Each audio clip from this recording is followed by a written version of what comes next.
Thor: Love and Thunder. Now, I for one liked the movie, but it's not a movie that I would recommend, or it's a movie that I would recommend with a grain of salt. Now, Taika Waititi, I've really enjoyed him. We're seeing him a lot in a bunch of different things, which is great. I think he deserves it. I like the story that they were going with Thor: Love and Thunder, and I enjoy the different plot lines and things that they pulled from. I would even go as far as to say that the plot itself was pretty good, was really good. I like the premise of the plot. It made sense. It was simple. It was easy to keep up with. And everything fit. Nothing felt off. Nothing felt too bad. However, I'm going to get this out of the way because it is something that I feel like wasn't like the strongest suit for the film. There's a lot of humor, like a lot of humor in the film. So much so that it distracts you from the main thing that's going on. Taika Waititi loves to do this thing. He loves to add humor, and he loves to let you learn through humor. And I feel like it was just a little bit overdone in this film. Now, it gets better in the third act, but within the first and second act, it's just too much, and there's repetitive jokes that come through over and over again that I feel like didn't need to. Maybe I just didn't find some things funny. I thought it was humorous. I'm all down for silly, fun humor and stuff like that. It was too much. I think for the average viewer, it might be a little overbearing, and again, it might go over the plot too much. Whereas like Thor Ragnarok was about what was it? Imperialism.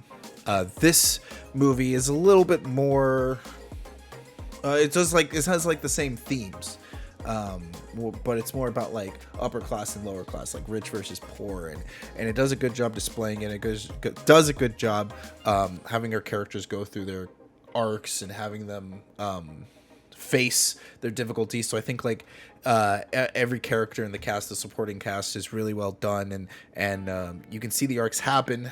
Again, the humor does get in the way of this. The humor does make you feel like it's distracting you from seeing them grow.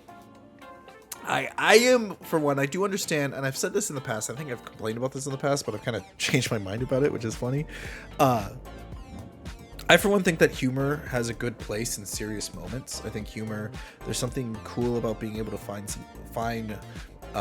something funny in a situation that can otherwise be dark or grim, and putting it elevates a story element and there's a little bit of reality and realism to it as well whenever you can do that. And again, the humor is done well. It's just done too often. The villain, I enjoyed the main villain. I enjoyed what's his name? Christian Bale. Sorry, Christian Bale's portrayal of Gore the God Butcher. I think it was great. Sometimes it was creepy. Sometimes you could understand his motives for going through in the film, and for the most part, it does feel flat, just like how most Marvel villains feel. I enjoyed the portrayal, but I think the villain themselves in Marvel films tend to not matter. It's just kind of, they're just there to give our heroes reasons to be heroes, and that's okay. We wouldn't have a movie otherwise, so it works out. But don't expect this is going to be like the next Loki or anything like that.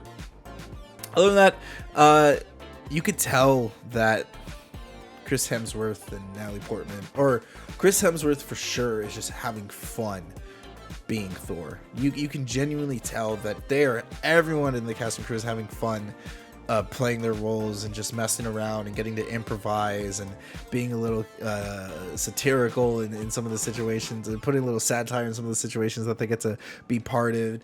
And it's kind of infectious. Like, you see them having fun and you can't help but grin and smile and really just enjoy the moment that's going on there. So for me, nothing wrong there.